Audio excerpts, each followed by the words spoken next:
hello friends bye bye माय बड'टेक चेनेलनि गेजेरजों नोंथांमोनखौ बयखौबो दायो बे समाव मोनसे टेंकपाख्रि अफिशियल लाव बेहाय दंफैयो टेंकपाख्रि डिजिटल अफिशियल बा एम्पावरमेन्ट प्रग्राम बेवहाय दंफैयो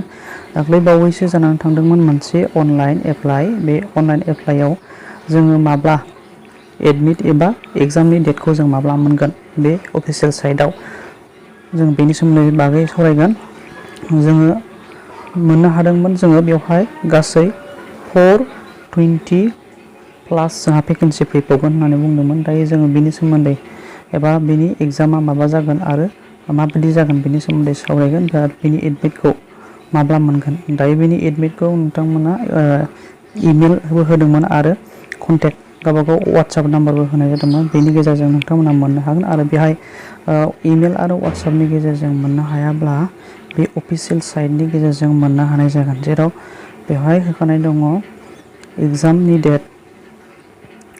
दायो जों अनलाइनाव सोलिबावनो मायो जों बेखौ चेक खालामबावनो हायो बेहाय अनलाइनाव एप्लाइ नाव जों क्लिक खालामोबा मोननो हागोन बेयो सोलिगासिनो दंबावो ना सोलियाखै आरो जोङो एडमिटखौ बेहायबो मोननो हागोन नामा लिंकफोर दं नामा जोङो बेहाय नुनो मोनबाय टेंकपाख्रि digital empowerment program of BTR बेवहाय दङ बेहाय मा होनना बुंदों जों नुनो मोनदों जोङो बेहाय जोब्बाय बेनि एप्लाइआ जोब्बाय नो लंगार एक्सेप्टिं रेसपन्सेस बेहाय देखायदों बे जोब्बाय अब्ला जोङो एडमिट एबा एग्जामनि माखासे समखौ मोनथिनो गोनां जायो अब्ला जों बेखौ बेकआव थांफिनबाय बेनिफ्राय जोङो गाहायाव नायगोन जोङो बेहाय अपसनफोर दङ नामा जों बेवहाय जेबो अपसन गैया बेवहाय जोङो एडमिट एबा एग्जामनि डेटफोरखौ जों दानो मोनथिनाय नङा जेब्ला जों अफिशियल साइटआव जों मोननो थाङा अब्ला नोंथांमोननि इमेल एबा नोंथांमोननि WhatsApp कन्टेक्टआव मेसेजबो थांनो हागौ जुदि बेहाय हराब्ला जों बेहायनो मोननो हागोन बेनिखायनो माय बड'टेक चेनेलनि गेजेरजों नोंथांमोना खौरांखौ मोननो थाखाय आंनि अफिशियल साइटआव एबा आंनि चेनेलाव नोंथांमोना हाबबाय थानो हागोन आरो साबस्क्राइब खालामनो हागोन नोंथांमोना नुगोन बेवहाय बिनि एग्जामा जागोन स्टेज 1 स्टेज 2 स्टेज 3 जागोन बेवहाय स्टेज 1 आव जोङो मा होनो 15 टा कुइसन्स एबा 30 मार्क्सनि जों एग्जाम जागोन बेनिफ्राय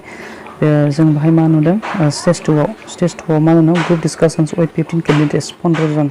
15 जन कैंडिडेट्सजों नोंथांमोना ग्रुप डिसकाशन जागोन आरो बेहाय 35 मार्क्स मोनगोन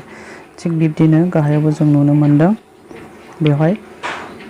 35 मार्क्सनि बेबो पार्सनेल इन्टारभिउ जागोन बेहाय कनभारसेसन जानो हागौ बेहाय बेफोरबायदि जोङो बेनि स्टेजखौ एग्जामखौ जों मोननो हागोन बेनिखायनो बयबो रेडि जादो बेयो जाबाय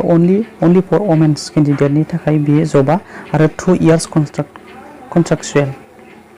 2 इयार्स नोंथांमोना मावनो मोनगोन कन्ट्राक्चुएल्स आसा बा अंगनबादि नि माखासे